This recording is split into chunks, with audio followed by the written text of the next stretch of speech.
From the lakes of Minnesota to the hills of Tennessee, across the plains of Texas, from sea to shining sea. It's a great job he's been.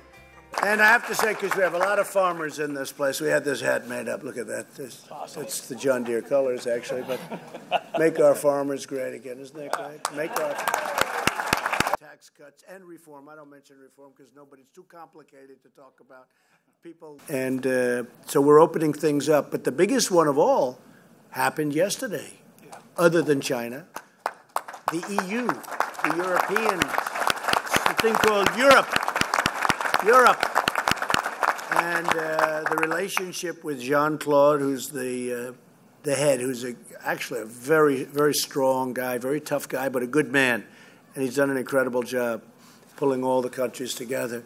But we just opened up Europe for you farmers. You're not going to be too angry with Trump, I can tell you, because you were essentially, wouldn't you say, Kim? They were restricted from dealing in Europe. You had barriers that really made it impossible for farm products to go in. And I said to him, do me a favor, will you just, because, China's doing a little number, they want to attack the Farm Belt because they know the farmers love me, they voted for me, we won every one of the states, and you look at that middle of this country, outside of a little bit of blue on the outer edges of the country, we want just everything. And so they figured, what we'll do is we'll attack them. And I see that, and I said, they're not going to win, just so you understand. We have all the cards, we're going to win. But it's not nice what they're doing. But I said to the Europeans, I said, do me a favor, would you go out to the farms in Iowa and all the different places in the Midwest? Would you buy a lot of soybeans right now? Because that whole soybean thing is now going to be opened up. No tariffs, no nothing, free trade. I call it free and fair. See, that's called free trade.